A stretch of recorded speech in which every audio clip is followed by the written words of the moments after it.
រឿងអាណាចក្រទឹកភ្នែកក្នុងបេះដូងដោយសារភាគពីរអ៊ីសាបេឡាមិនតបតសំបីនឹងណាស់សម្លឹងមើលមកគេដោយកែភ្នែកដែលពោរពេញដោយកំហឹងនិងភាពស្អប់ខ្ពើមទឹកភ្នែកដែលធ្លាប់តែហូរឥឡូវនេះប្រែជាក្រហមដោយភ្លើងកំហឹងនាងប្រើកម្លាំងទាំងអស់ដែលមានរុញគេចេញរួចចុះពីលើគ្រែទាំងត្រដោតុកសំឡេងជើងតូចៗរបស់នាងបោកទន្ទ្រាំទៅលើឥដ្ឋការ៉ូថ្មម៉ាតដល់ត្រជាក់ខ្លាំងៗបង្ហាញពីការមិនសុខចិត្តនិងភាពឈឺចាប់ដែលនាងមានចំពោះបុរសម្នាក់នេះរាល់ជំហានដែលនាងដើរសម្ដែងទៅបន្ទប់ទឹកគឺពោរពេញដោយភាពរឹងរូសទោះបីរាងកាយនៅទន់ជ្រាយក៏ដោយក្តាំងសំឡេងពីបន្ទប់ទឹកត្រូវបិទយ៉ាងខ្លាំងបន្សល់ទុកតែភាពស្ងប់ស្ងាត់នៅក្នុងបន្ទប់គេងដ៏ធំអេឡិចសាន់ដ្រូមិនខឹងនឹងទង្វើជំនាញច្រណែនរបស់នាងឡើយផ្ទុយទៅវិញសម្លឹងមើលទៅពីបន្ទប់ទឹកបែរទៅនឹងដិតនោះដោយកែភ្នែកផ្លក់ផ្ងាយជាខ្លាំងទើបមាត់របស់គេងួតឡើងបន្តិចបង្ហាញជាស្នាមញញឹមដ៏គ្រោះថ្នាក់សម្រាប់គេភាពរឹងរូសរបស់អ៊ីសាបេឡាមិនមែនជាការរំខាននោះទេប៉ុន្តែវាគឺជារសជាតិដែលធ្វើឲ្យការគ្រប់គ្រងរបស់គេកាន់តែមានន័យគេលូកដៃទៅអង្អែលកន្លែងដែលនាងទើបដេកមុននេះ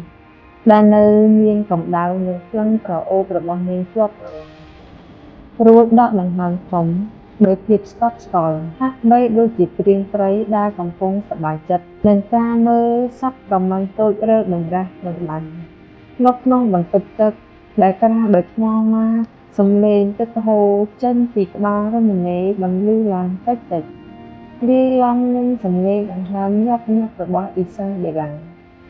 នាងសម្លឹងមើលកញ្ចក់បង្ហាញឲ្យឃើញផ្ទៃមុខដែលស្លេកស្លាំងនិងភ្នែកដែលហោចបន្តិចដោយសារការយំនាងយកទឹកត្រជាក់មកលុបមុខបំណងចង់ដាស់ស្មារតីនិងលាងជម្រះដានទឹកភ្នែកចេញប៉ុន្តែស្នាមជាំត្រង់កនៃស្មារបស់នាងដែលលេចចេញតាមចន្លោះរោមសូត្រវានៅតែជាសក្ខីភាពនៃភាពឈឺចាប់ដែលមិនអាចលាងជម្រះបានបន្ទាប់ពីសម្អាតខ្លួននិងផ្លាស់ប្ដូរសម្លៀកបំពាក់ថ្មីជាឈុតរកការជួបស្រទន់ដើម្បីបិទបាំងការជាំទាំងឡាយអ៊ីសាបេឡាក៏ដើរចេញពីបន្ទប់ទឹកយឺតនាងឃើញអេឡិចសាន់ដ្រូកំពុងឈររៀបចំខ្លួននៅមុខទីកញ្ចក់សម្លៀកបំពាក់គេក្រែងឈុតខាងធំសម្រាប់ធ្វើការយ៉ាងសាមញ្ញប៉ុន្តែភាពសង្ហានេះបង្កប់ដោយភាពខ្លាំងនិមិត្តគេមិននិយាយអ្វីទាំងអស់គ្រាន់តែងាកមកសម្លឹងមើលដោយខ្សែភ្នែកពិបាកយល់រួចដើរចេញពីបន្ទប់មុនបន្សល់ទុកឲ្យនាងដើរតាមពីក្រោយដូចសំណោកជំហានជើងរបស់គេទាំងពីរលាន់ឮតុកស្របគ្នាពេលដែលចុះតាមជណ្ដើរវែងដ៏ស្ទឹងស្ដែងសំដៅទៅកាន់សាលអាហារក្លិនឈ្ងុយនៃកាហ្វេអ៊ីតាលីអេស្ប្រេសសូចាប់ផ្ដើមភាយប៉ះស្រណោះលាយឡំនឹងក្លិននំប៉័ងដែលទើបនឹងដុតថ្មីសាលអាហារត្រូវបានរៀបចំយ៉ាងប្រណិតពន្លឺព្រះអាទិត្យចាំងចូលតាមបង្អួចខ្ពស់ជាងទៅលើតុអាហារដែលពោរពេញដោយម្ហូបអាហារសុខភាពមានទឹកក្រូចពណ៌ស្រស់លឹងពេញយ៉ាអ៊ូលាយជាមួយផ្កាស្ទ្រូប៊េរីស្រស់ស៊ុបចំហុយនំប៉័ងធម្មជាតិលំដាប់កំពូលមេផ្ទះចំណាស់ម្នាក់ឈ្មោះថាម៉ារីយ៉ាដែលមានទឹកមុខស្លូតបូតប៉ុន្តែបង្កប់ដោយភាពក្រៀមក្រំពេលឃើញស្ថានភាពម្ចាស់ស្រីដើរចូលមកដោយការគោរពអរុណសួស្ដីលោកម្ចាស់អ្នកស្រីម៉ារីយ៉ាអោនក្បាលជម្រាបសួរទាំងសំឡេងស្រទន់នាងសម្លឹងមើលអ៊ីសាបេឡាដោយកែវភ្នែកអាណិតអាសូរថ្ងៃនេះខ្ញុំបានរៀបចំអាហារដែលផ្ដល់កម្លាំងនិងល្អសម្រាប់សុខភាពជាពិសេសសម្រាប់អ្នកស្រីសូមអ្នកស្រីពិសាឲ្យបានច្រើនបន្តិចទៅចា៎រាងកាយអ្នកស្រីខ្សោយណាស់អ៊ីសាបេឡាមិនតបអ្វីទាំងអស់នាងអង្គុយចុះនៅលើកៅអីទាំងខ្លួនរឹងកំព្រឹស ដៃតូចៗរបស់នាងកាន់ស្លាបព្រាទាំងញ័រតិចៗអេឡិចសាន់ដ្រូសម្លឹងមើលនាងមើលថែនាងឲ្យញ៉ាំឲ្យអស់ពីចានបើមិនដូច្នោះទេអ្នកដឹងហើយថានឹងមានរឿងអ្វីកើតឡើងចាស់លោកម្ចាស់ម៉ារីយ៉ាតបទាំងញាប់ញួររួចងាកមកអង្វរអ៊ីសាបេឡាអ្នកស្រីសូមពិសាបន្តិចទៅចាស់ទឹកក្រូចនេះស្រស់ល្អណាស់ជួយឲ្យអ្នកស្រីស្រឡះមុខស្រឡះមាត់កុំធ្វើឲ្យលោកម្ចាស់ខឹងអីចាស់អ៊ីសាបេឡាងើបមុខសម្លឹងមេផ្ទះទាំងទឹកភ្នែកដក់ជាប់រោមភ្នែកម៉ារីយ៉ាខ្ញុំមិនឃ្លានទេសំឡេងស្អកស្អកខ្ញុំចង់ចេញពីទីនេះញ៉ាំសំឡេងក្រឡូរបស់អេឡិចសាន់ដ្រូបន្លឺឡើងកាត់សម្ដីនាងធ្វើឲ្យស្លាបព្រាក្នុងដៃអ៊ីសាបេឡាធ្លាក់ប៉ះនឹងចានសេរ៉ាមិកឮសូរឈឹងគេមិនងើបមុខមើលនាងទេតែគេកំពុងកាត់សាច់ក្រកក្នុងចានយ៉ាងស្ងប់ស្ងាត់ប៉ុន្តែ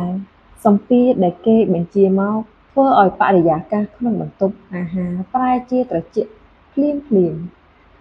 ម៉ារីយ៉ាបញ្ជូនខ្សែភ្នែកអង្វរកទៅកាន់អ៊ីសាបេឡាម្ដងទៀតអ៊ីសាបេឡាដកដង្ហើមធំទាំងឈឺចាប់នាងបង្ខំចិត្តដួសយ៉ាអ៊ូមួយស្លាបព្រាដាក់ចូលមាត់រសជាតិផ្អែមត្រជាក់របស់វាមិនបានធ្វើសេចក្តីសុខឡើយវាប្រៃល្វីងដោយសារទឹកភ្នែកដែលហូរស្រក់ចុះមកប៉ះនឹងបបូរមាត់របស់នាងលោកបានចិត្តហើយមែនទេដែលឃើញខ្ញុំដូចជាមនុស្សយន្តដែលលោកចង់បញ្ជាឲ្យធ្វើអីក៏បានបែបនេះនាងសួរគេទាំងសំឡេងញ័រទៅត្រើតអេឡិចសាន់ដ្រូដាក់កាំបិតចុះយឺតគេងើបមុខសម្លឹងនាងចំភ្នែករួចលើកកន្សែងមកជូតមាត់យ៉ាងរៀបរយបងមិនបានបញ្ជាអូនដូចមនុស្សយន្តទេបងគ្រាន់តែចង់មើលថែអូនដែលជាមនុស្សមានតម្លៃបំផុតរបស់បងប៉ុណ្ណោះញ៉ាំឲ្យអស់បើមិនចង់ឲ្យបងជាអ្នកបញ្ច្រកអូននៅចំពោះមុខអ្នកបម្រើសំឡេងចានលាយឡំនឹងសំឡេងខ្សឹកខ្សួលរបស់អ៊ីសាបេឡាបង្កើតជាតន្ត្រីនៃភាពឈឺចាប់ក្នុងអាណាចក្រដ៏ស្កឹមស្កៃមួយនេះម៉ារីយ៉ាបានត្រឹមតែអោនមុខចុះមិនហ៊ានសម្លឹងមើលទិដ្ឋភាពដ៏ខ្លោចផ្សានៅចំពោះមុខឡើយភាពតានតឹងនៅតុអាហារមិនទាន់រលាយបាត់ឡើយទោះបីជាអាហារពេលព្រឹកត្រូវបានបញ្ចប់ទៅហើយក៏ដោយអេឡិចសាន់ដ្រូក្រោកឈរឡើងយឺតរួចទាញអាវធំពណ៌ខ្មៅឲ្យត្រង់តាមទម្លាប់ដែលគេចូលចិត្តភាពឥតខ្ចោះគេងាកទៅរកមើលមេផ្ទះដែលឈរអោនក្បាលនៅក្បែរនោះដោយកែវភ្នែកត្រជាក់ស្រេបម៉ារីយ៉ាកុំភ្លេចឲ្យសោះអ៊ីសាបេឡាញ៉ាំថ្នាំឲ្យបានទៀងទាត់ផងបងមិនចង់ឃើញអូនមានអាការៈមិនស្រួលម្ដងទៀតទេប្រពន្ធសម្លាញ់សំឡេងរបស់គេស្ដាប់ទៅដូចជាការបារម្ភប៉ុន្តែវាគឺជាបញ្ជាដែលមិនអាចប្រកែកបានម៉ារីយ៉ាដើរចូលមកជិតអ៊ីសាបេឡាជាមួយនឹងថាសតូចមួយ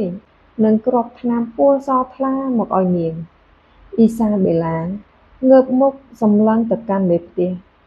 កែវភ្នែកដែលដក់ជាប់ដោយទឹកភ្នែករបស់នាងម៉ារីយ៉ាខ្ញុំសូមអង្វរសូមកុំឲ្យខ្ញុំញ៉ាំអីខ្ញុំមិនចង់បែបនេះទេនាងខ្សឹបទាំងសំឡេងញ័រមាត់ដៃតូចរបស់នាងកំពុងរុញថាសថ្នាំនោះចេញយឺតម៉ារីយ៉ាបង្ហាញទឹកមុខក្រៀមក្រំដៃរបស់គាត់ញ័រទៅត្រើតខណៈដែលគាត់អោនមុខចុះអ្នកស្រីខ្ញុំសុំទោសខ្ញុំមិនអាចធ្វើតាមអ្នកស្រីបានទេលោកម្ចាស់បានបញ្ជាដាច់ខាតបើអ្នកស្រីមិនលេបគ្រប់គ្នានៅក្នុងផ្ទះនឹងត្រូវទទួលទោសអ៊ីសាបេឡាងាកទៅសម្លឹងអេឡិចសាន់ដ្រូដែលកំពុងឈរសម្លឹងមកនាងពីចម្ងាយកែវភ្នែកពណ៌ប្រផេះរបស់គេមុតថ្លាដូចកាំបិតគ្មានភាពរង្គោះរង្គើបបន្តិចណាឡើយសម្ពាធពីកែវភ្នែករបស់គេធ្វើឲ្យនាងមានអារម្មណ៍ថាថប់ដង្ហើមនិងភ័យខ្លាចដល់ឆ្អឹងខ្នងនាងដឹងច្បាស់ថា បើនាងមិនលេបវាដោយខ្លួនឯងទេគេនឹងប្រើវិធីសាស្ត្រផ្សេងដែលសាហាវជាងនេះមកបង្ខំនាងមិនខានដំណក់ទឹកភ្នែកតក់តក់អ៊ីសាបេឡាលើកដៃញ័រចាប់យកគ្រាប់ថ្នាំរួចដាក់ចូលក្នុងមាត់ហើយផឹកទឹកតាមទាំងការបង្ខំរសជាតិល្វីងនៃថ្នាំលាយឡំនឹងរសជាតិប្រៃនៃទឹកភ្នែកបង្កើតជាភាពជូរចត់បំផុតក្នុងជីវិតរបស់នាងក្រោយពេលឃើញប្រពន្ធលេបថ្នាំរួចអេឡិចសាន់ដ្រូបញ្ចេញស្នាមញញឹមពេញចិត្តបន្តិចរួចគេដើរមកជិតរួចអោនចុះមកថើបថ្ងាសនាងថ្នមក្មេងល្អបងទៅធ្វើការហើយញ៉ាំថ្នាំហើយគេងសម្រាកទៅណាadmin សូម/វគ្គ2ប៉ុណ្ណេះសិនមួយវិញទៀតបើសិនជាបងប្អូនចង់អានរឿងនេះដោយខ្លួនឯងផ្ទាល់ក៏បានដែរទៅក្នុង Facebook page ពន្លឺព្រះច័ន្ទ Moonlight អញ្ចឹងបងប្អូនបើសិនជាចូលចិត្តការស្ដាប់បងប្អូនអាចស្ដាប់ក្នុង YouTube បានហើយបើសិនជាបងប្អូនចូលចិត្តការអានបងប្អូនអាចទៅអានខ្លួនឯងនៅ page ពន្លឺព្រះច័ន្ទ Moonlight បានអរគុណបាយបាយជួបគ្នាក្នុងវីដេអូក្រោយ